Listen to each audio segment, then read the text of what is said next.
మీ అందరికీ ఇదేంటో తెలుసు కదా. సో ఇది ఒక ఐఫోన్.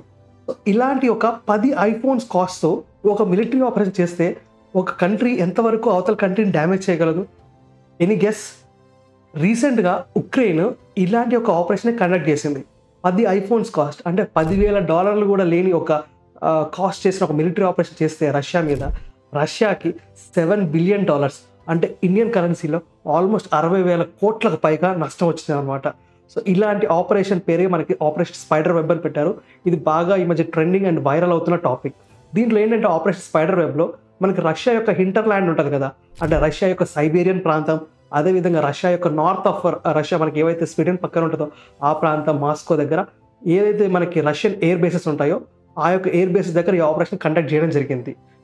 ప్రస్తుతానికి యుక్రెయిన్ ఏం చేసిందంటే చాలా వరకు ఆర్టిఫిషియల్ ఇంటెలిజెన్స్ డ్రోన్స్‌ని మనకి స్మగుల్ చేసి రష్యాలోకి పట్టుకురావడం జరిగింది. సో అలా రష్యాలోకి పట్టుకొచ్చాక ఆ యొక్క డ్రోన్స్ అనేవి ఏంటంటే ఆర్టిఫిషియల్ ఇంటెలిజెన్స్ ద్వారా మానిటరింగ్ చేస్తారు.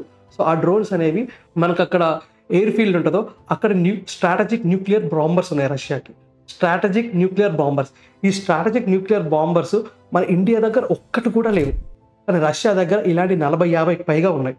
అలాంటి ఒక స్ట్రాటజిక్ న్యూక్లియర్ బాంబర్స్ అన్నిటిని కూడా ఉక్రెయిన్ డిస్ట్రాయ్ చేయడం జరిగింది.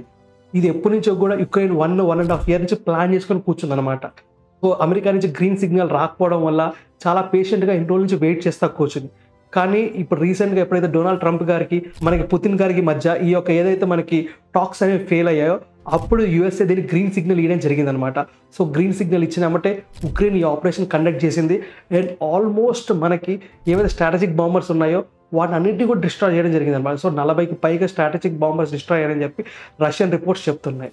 సో ఆల్మోస్ట్ మనకి $7 బిలియన్ యొక్క నష్టం. దీన్ని not only the western media, మన ఇండియాలో కూడా మన ఏషియన్ మీడియాలో కూడా దీని మీద చాలా వరకు డిస్కషన్ నడుస్తుంది. ఎందుకంటే ఇంత తక్కువ డబ్బులతో అంత ఎక్కువ డ్యామేజ్ చేసే ఛాన్సెస్ ఉన్నాయన్నమాట. ఒకవేళ మన యొక్క నైబరింగ్ కంట్రీస్ లైక్ మన ఎనిమీ కంట్రీస్ ఇలాంటి ఒక అటాక్ మన మీద ప్లాన్ చేసాయి అనుకోండి, మన ఇండియన్ సిటీస్ గురించి మీ అందరికీ తెలిసింది. సో ఎంత వల్నరబుల్గా ఉంటాయో.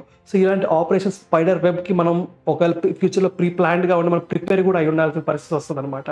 So this is all the update that we are getting from the Russia-Ukraine war. I hope you got this topic, and for more such interesting content, please subscribe to Arc Reflection IAS. Thank you.